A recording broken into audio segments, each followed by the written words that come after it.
أعوذ بالله من الشيطان الرجيم بسم الله الرحمن الرحيم وإن كنتم في ريب مما نزلنا على عبدنا فأتوا بسورة من مثله وادعوا شهداءكم من دون الله إن كنتم صادقين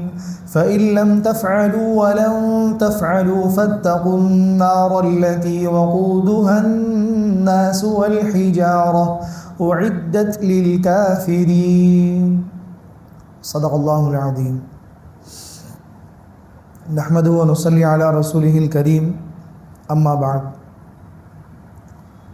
محترم بزرگوں اور عزیز دوستوں، اللہ رب العزت نے قرآن کریم کی ہدایت کے عنوان سے شروعات کے اندر دو موضوع منتخب فرمائے ہیں. پہلا ہے توحید، جس کا بیان پچھلے ہفتے ہوا،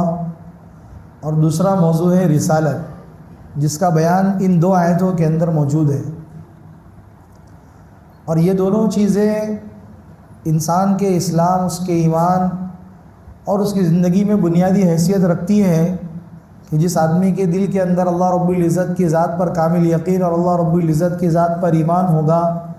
اور اللہ کے نبی صلی اللہ علیہ وسلم پر ایمان لایا ہوا ہوگا، وہ آدمی دنیا کے اندر بھی کامیاب ہوگا اور آخرت کے اندر بھی کامیاب ہوگا. تو اللہ رب العزت نے انسانوں کے جتنے گروہ ہیں، چاہے وہ کفار ہوں، چاہے منافق ہوں، چاہے نیک بندے ہوں، چاہے گناہگار بندے ہوں، تمام کو مخاطب کر کے صاف اعلان فرما دیا کہ اگر تم اس دنیا میں کامیاب ہونا چاہتے ہو اور آخرت کے اندر جنت چاہتے ہو تو سب سے پہلے نمبر پر تمہیں اللہ رب العزت کی توحید پر آنا پڑے گا، جس کا بیان پچھلے ہفتے ہو گیا. اب اس آیت میں اللہ کے نبی صلی اللہ علیہ وسلم کی رسالت کا تذکرہ اور اللہ کے نبی صلی اللہ علیہ وسلم کی رسالت پر اللہ رب العزت نے جو معجزہ عطا فرمایا قرآن کریم، اس کا تذکرہ ہے. ویسے تو یہ آیت قرآن کریم یعنی جو سورہ بقرہ ہے، یہ قرآن کریم کی ابتدا کے اعتبار سے شروع کی آیتیں ہیں، لیکن نازل ہونے کے اعتبار سے ان آیتوں کا نمبر اللہ کے نبی صلی اللہ علیہ وسلم کی ہجرت کے بعد کا ہے. تو اس سے پہلے کئی سارے واقعات رونما ہو چکے تھے، جن میں اللہ رب العزت کی طرف سے کفار کو خطاب کر کے قرآن کریم میں یہ کہا گیا تھا کہ وہ لوگ جب قرآن کریم کے بارے میں شک کر رہے تھے، اللہ کے نبی صلی اللہ علیہ وسلم کی رسالت پر ایمان نہیں لا رہے تھے، تو اس پر اللہ رب العزت نے کئی سارے معجزے اللہ کے نبی صلی اللہ علیہ وسلم کے ہاتھوں ظاہر کروائے.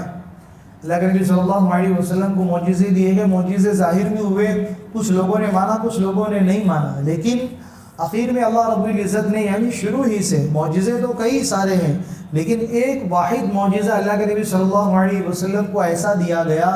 کہ جو اللہ کے نبی صلی اللہ علیہ وسلم پر جو سب سے پہلی وحی نازل ہوئی غار حرا میں، تب سے لے کر قیامت تک کے لیے معجزہ بن گیا.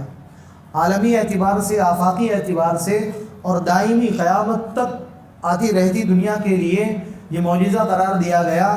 گویا سارے معجزوں میں سب سے بڑا معجزہ جو قرآن کریم کی شکل میں اللہ کے نبی صلی اللہ علیہ وسلم کو دیا گیا، اس پر بھی یہ کفار مکہ اور مدینہ کے جو منافقین تھے اور وہاں کے جو کفار تھے، یہود و نصارہ تھے، اس بارے کے اندر شک کیا کرتے تھے کہ یہ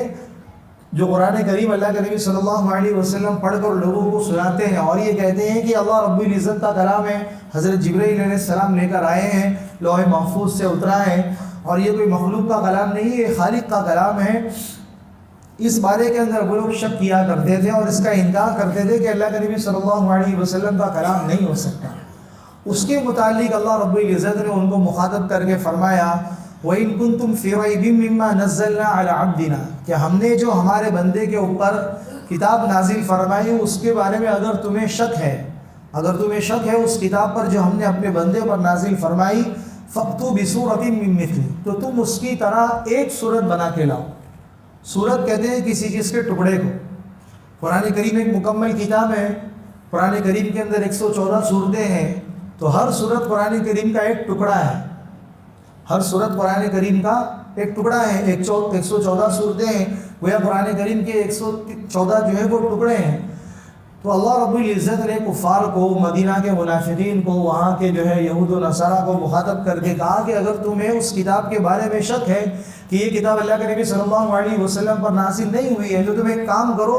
تم اس قرآن کریم کی طرح کوئی ایک صورت بنا کے لاؤ، اور اگر یہ تم سے نہیں ہو سکتا کہ بھئی یہ کسی اکیلے کے بس کی بات نہیں ہوتی، اگر تمہیں یہ لگتا ہے کہ اللہ کے نبی صلی اللہ علیہ وسلم اپنے صحابہ کے ساتھ بیٹھتے ہیں، یا ان کا کوئی غلام ہے، یا وہ کوئی جادوگر ہے، یا کوئی جنات ان کے پاس آ کر لکھواتا ہے، اگر تمہیں یہ لگتا ہے کہ یہ کسی ایک آدمی کے بس کا کام نہیں ہے، یعنی اللہ کے نبی صلی اللہ علیہ وسلم اکیلے اس کو لکھنے والے نہیں ہیں، تو پھر تم ایک کام کرو، اگر تمہیں یہ لگتا ہے کہ یہ کسی اکیلے کے بس کا کام نہیں ہے، وَادْعُوا شُهَدَاءَكُمْ، تمہارے جو گواہ ہیں ان کو تمہارے جو مددگار ہیں ان کو تم لے کر آؤ، ان کو تم بلا لو، ان کی مدد تم طلب کر لو،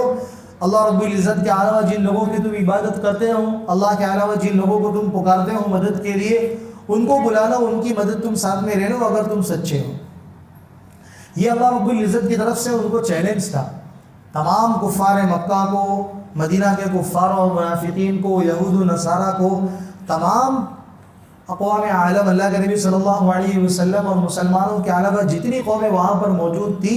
رہتی دنیا تک، قیامت تک کے لیے اللہ رب العزت نے ان کو چیلنج کر دیا کہ اگر تمہارے اندر دم ہے تو تم اور تمہارے وہ معبود جن کو اللہ رب العزت کے علاوہ تم پکارتے ہو ان کو پکارو، ان کی مدد لے لو،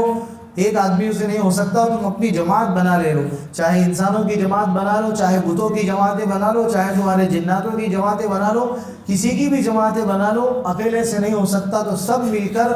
پورا قرآن کریم نہیں بلکہ قرآن کریم کا ایک ٹکڑا،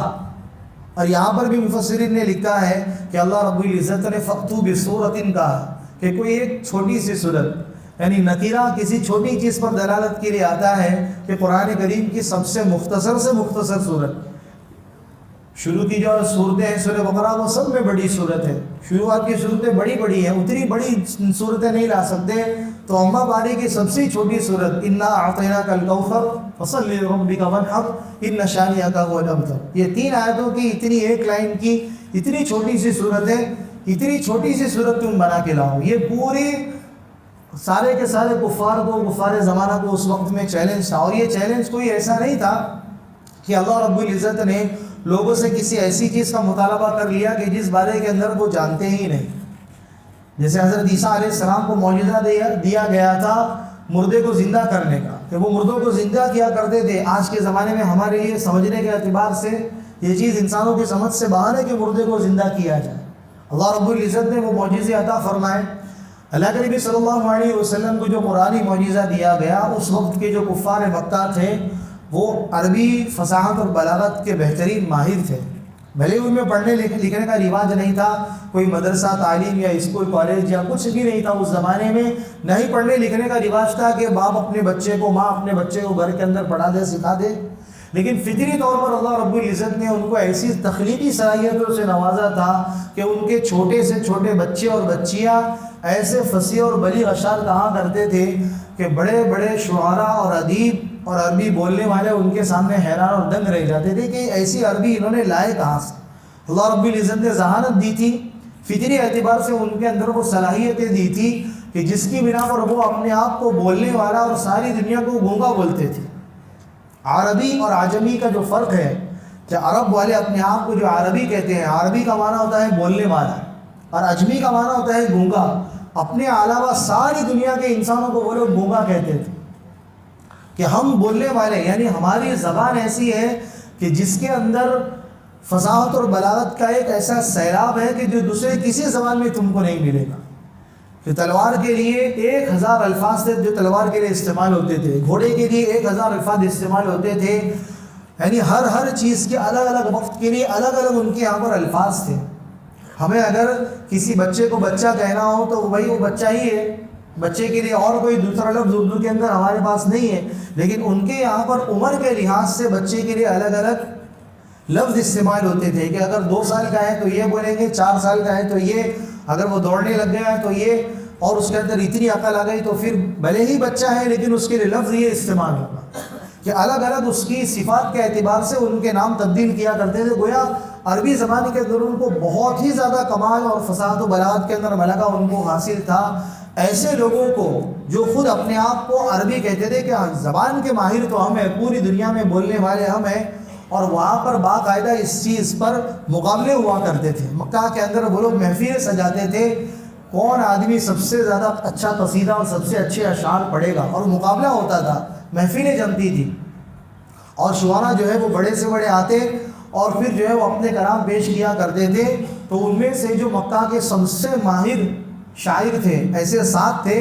جن کے قصیدے اور جن کے نظمیں اور اشعار لکھ کر خانہ کعبہ کی دیوار پر لٹکائے گئے تھے۔ اس کو ایک کتاب میں شامل کیا گیا، ایک کتاب لکھی تھی سبع معلقہ، مدارس کے اندر پڑھائی جاتی ہے عربی زبان سکھلانے کے لیے، کہ وہ 7 قصیدے اور 7 جو منظوم کلام تھے وہ خانہ کعبہ پر ایسے لٹکائے ہوئے تھے کہ اس جیسا کلام کہنے کی پورے مکہ اور پورے جزیرۃ العرب کے اندر کسی کے اندر وہ استطاعت اور کسی کے اندر وہ صلاحیت نہیں تھی کہ اس جیسا کلام پیش کر سکے۔ تو اس وقت کا مکہ کا جو ایک ماحول تھا، جزیرۃ العرب کا جو ایک ماحول تھا، اہل کلام لوگ تھے، عربی زبان پر انہیں قدرت حاصل تھی، اس کے اندر بڑھ چڑھ کر وہ لوگ حصہ لیتے تھے اور اس پہ وہ لوگ مقابلہ کرتے تھے۔ ایسی قوم کو اللہ رب العزت نے وہ چیلنج دے دیا کہ تم اگر اللہ کے نبی صلی اللہ علیہ وسلم کو جھٹلانا چاہتے ہو، قرآن کریم کے نازل ہونے کے بارے میں تمہیں شک ہے، تو ایک کام کرو، تم اس قرآن کریم کو اگر جھوٹا کہتے ہو کہ یہ مخلوق کا کلام ہے، اللہ کے نبی صلی اللہ علیہ وسلم کا کلام ہے، تو تم بھی تو ان کے جیسے انسان ہو، اگر وہ کہہ سکتے ہیں تو تم بھی کہہ سکتے ہو، لہذا تم ایک کام کرو، پورے قرآن کریم کا تو تم سے چیلنج نہیں ہے، قرآن کریم کے ایک چھوٹے سے ٹکڑے کو، ایک چھوٹی سی سورت کو تم پیش کر کے بتا دو، اور تم اگر نہیں کر سکتے تو تم تمہارے ان سارے معبودوں کو بلا لو، سارے تمہارے مددگاروں کو بلا لو، اللہ کے علاوہ جن کو تم پکارتے ہو سب کو بلا لو، اگر تم اپنے دعوے کے اندر سچے ہو، یعنی تم جو دعویٰ کر رہے ہو کہ یہ قرآن کریم جھوٹا ہے، نعوذ باللہ اللہ کے نبی صلی اللہ علیہ وسلم کا کلام ہے یا کوئی جادو ہے، یا اللہ کے نبی صلی اللہ علیہ وسلم کے متعلق تم نے جو بھی الزام اور بہتان تراشی کی ہے، اگر تم اپنے الزامات کے اندر سچے ہو تو پھر تم اپنے معبودوں کی مدد کے ذریعے سے قرآن کریم کی طرح ایک صورت بنا کر لاؤ۔ یہ چیلنج ان کے لیے بہت آسان تھا، جو اسلام کو اور اللہ کے نبی صلی اللہ علیہ وسلم کو مٹانے کے لیے ایڑی چوٹی کا زور لگا رہے تھے، مکمل اپنا جان، اپنا مال، اپنا وقت، سب کچھ اسلام اور مسلمانوں کو مٹانے کے لیے وہ لوگ قربان کرنے کو تیار تھے، بری سے بری حرکتیں کرنے کے لیے وہ لوگ تیار تھے، ذلیل سے ذلیل حرکتیں کر کے اسلام اور مسلمانوں کو مٹانے کے لیے ان سے جو بن ہو سکتا تھا وہ کرنے کے لیے وہ لوگ تیار تھے۔ ایسے لوگوں سے اللہ رب العزت نے مخاطب ہو کے فرمایا کہ تم قرآن کریم کی طرح کوئی ایک سورت لا کے بتا دو۔ اگر وہ لوگ لاتے، کامیاب ہو جاتے، مسلمانوں پر فوقیت حاصل کر لیتے، لیکن چونکہ قرآن کریم یہ صرف اور صرف اللہ رب العزت کا کلام ہے، یہ کوئی مخلوق نہیں ہے، یہ خالق کا کلام ہے، خالق کی صفت ہے، لہذا قرآن کریم اللہ کے نبی صلی اللہ علیہ وسلم پر نازل ہوا، اور اس کی صداقت اور اس کی سچائی یہ ہے کہ اس قرآن کریم کی طرح کوئی اور مثل تم پیدا نہیں کر سکتے، یہ معجزہ ہے سارے معجزوں میں اللہ کے نبی صلی اللہ علیہ وسلم پر۔ جس طریقے سے اللہ رب العزت نے اپنے توحید کے اس بات میں اپنی توحید کو ثابت کرنے کے لیے دلیلیں دی، پچھلی آیتوں کے اندر جیسے آیا کہ اللہ رب العزت نے تمہارے لیے آسمان کو پیدا کیا، زمین کو پیدا کیا، اللہ رب العزت نے زمین کے اندر سے تمہارے لیے پھل، نباتات، جمادات وغیرہ اگائے، زمین میں تمہارے لیے ذخیرے رکھے، آسمان میں تمہارے لیے نعمتیں رکھی ہیں، اور یہ ساری چیزیں، بارش کا نظام اللہ رب العزت نے آسمان سے بنایا ہے، یہ اللہ رب العزت کے توحید پر دلائل تھے کہ چونکہ یہ کام ایسے ہے کہ اللہ رب العزت کے علاوہ اور کوئی کر نہیں سکتا، بارش برسانے کا کام، چاند اور سورج بنانے کا کام، زمین سے اناج کو اگانے کا کام، یہ اللہ رب العزت کے علاوہ کسی کے بس کی بات نہیں ہے۔ تو محمد صلی اللہ علیہ وسلم پر ایسا کلام نازل کرنے کی جو یعنی اللہ کے نبی صلی اللہ علیہ وسلم پر جو کلام نازل کیا گیا، اس طریقے کا کلام کوئی کہہ نہیں سکتا، کوئی قرآن کریم کی طرح بنا نہیں سکتا۔ گویا پتہ چلا کہ یہ اللہ رب العزت کا کلام ہے، اور اللہ کے نبی صلی اللہ علیہ وسلم پر چونکہ نازل ہوا، لہذا اللہ کے نبی صلی اللہ علیہ وسلم کی رسالت کی صداقت میں یہ بہترین دلیل ہے، سارے معجزوں میں سب سے بڑا معجزہ ہے۔ اور پھر اللہ رب العزت نے جہاں پر چیلنج دیا، فوراً اسی کی بات کی آیت میں اللہ رب العزت نے ان کو الٹے کو جواب بھی دے دیا، فَإِن لَمْ تَفْعَلُوا وَلَن تَفْعَلُوا، کہ ہم نے تم کو چیلنج تو دے دیا، ہمارے چیلنج دینے کے بعد اگر تم یہ کام نہیں کر سکے، تم قرآن کریم کی طرح کوئی صورت بنا کے نہیں لا سکے، اکیلے نہیں ہو سکتا، پوری جماعت کی مدد لے کر بھی اگر تم قرآن کریم کی طرح ایسی صورت بنا کر نہ لا سکے فَإِن لَمْ تَفْعَلُوا، پس تم اگر ایسا نہ کر سکو وَلَن تَفْعَلُوا، کہ ہرگز تم یہ کر ہی نہیں سکتے، یعنی یہ تم سے ہو ہی نہیں سکتا۔ اللہ رب العزت نے فوراً اسی موقع پر ان کو جواب دے دیا کہ تم اگر کوشش بھی کر لو اپنی کوشش میں کامیاب نہیں ہو سکتے، ابھی نہیں، قیامت تک کے لیے ایسا معجزہ ہے کہ قیامت تک جتنے بھی انسان مل جائے، جتنے بھی جو ہے وہ دنیا کے کفار مل جائے، دنیا کی ساری قومیں اکٹھی ہو جائے، لیکن قرآن کریم کا مثل نہ لکھ سکتے ہیں، نہ بول سکتے ہیں، نہ کوئی اور کسی آدمی کے اندر ہمت ہے، نہ استطاعت ہے۔ وَلَن تَفْعَلُوا، تم نہیں کر سکتے۔ اگر تم قرآن کریم کی طرح نہیں کر سکتے تو پھر تمہیں کیا کرنا چاہیے؟ قرآن کریم پر ایمان لانا چاہیے، ظاہر سی بات ہے۔ تو اللہ کے نبی صلی اللہ علیہ وسلم کو جھٹلا رہے، ان پر نازل ہونے والی کتابوں کو جھٹلا رہے، تم کو چیلنج ہے کہ اس کے مثل بناؤ، اگر وہ انسان کا کلام ہے، اگر تم اپنے دعوے میں سچے ہو، نہیں اگر تم اس قرآن کریم کی طرح بنا سکتے، اور چیلنج یہ ہے کہ تم بنا بھی نہیں پاؤ گے، کوشش کرو گے تو بھی کامیاب نہیں ہوگے، لہذا تمہاری نجات، تمہاری عافیت اسی میں ہے کہ تم اللہ کے نبی صلی اللہ علیہ وسلم کو سچا نبی مان لو، اللہ کے نبی صلی اللہ علیہ وسلم پر جو کتاب نازل ہوئی اس کتاب کو سچا مان لو، اسی میں تمہاری کامیابی ہے۔ اگر نہیں مانو گے، آگے اللہ رب العزت نے فرمایا فَاتَّقُوا النَّارَ الَّتِي، تو پھر بچو اس آگ سے جس کا ایندھن آدمی اور پتھر ہے۔ فَاتَّقُوا النَّارَ الَّتِي وَقُودُهَا النَّاسُ وَالْحِجَارَةُ، کہ جس آگ کا ایندھن انسان اور پتھر ہے۔ یہ اللہ رب العزت نے فیصلہ سنا دیا ان تمام کفار کو، منافقین کو، یہود و نصارہ کو، اور دنیا کی تمام اقوام عالم کی تمام کافر قوموں کو کہ اگر تم اللہ رب العزت کی توحید پر ایمان نہیں لاؤ گے، اللہ کے نبی صلی اللہ علیہ وسلم کی رسالت پر ایمان نہیں لاؤ گے، قرآن کریم کا انکار کرو گے، اللہ کے نبی صلی اللہ علیہ وسلم کی رسالت میں شک کرو گے، تو پھر آخرت کے اندر یہ عذاب ہے کہ اللہ رب العزت تم کو ایسی آگ کے اندر ڈالے گی کہ جس آگ کا ایندھن، آگ جلانے کے لیے لکڑی ہے، گیس ہے، آئل ہے، ڈیزل ہے، پیٹرول ہے، ساری چیزیں آگ جلانے کے لیے استعمال ہوتی ہیں، لیکن جہنم کی آگ ایسی ہے کہ اس کو بھڑکانے کے لیے اللہ رب العزت نے انسانوں کا اور پتھروں کا انتظام کیا ہے کہ انسانوں کے ذریعے سے وہ آگ بڑھے گی اور پتھروں کے ذریعے سے وہ آگ بڑھے گی۔ پتھر سے یہاں پر مفسرین نے کئی سارے معنی مراد دیے ہیں، ایک تو سب سے کوئلے کی آگ بھی مراد لی گئی ہے کہ وہ آگ بھی سب سے خطرناک ہوتی ہے، پہلے زمانے میں وہی چیزیں ایک تھی جو پتھروں کے علاوہ جو ہے وہ جلانے کے لیے استعمال ہوا کرتی تھی۔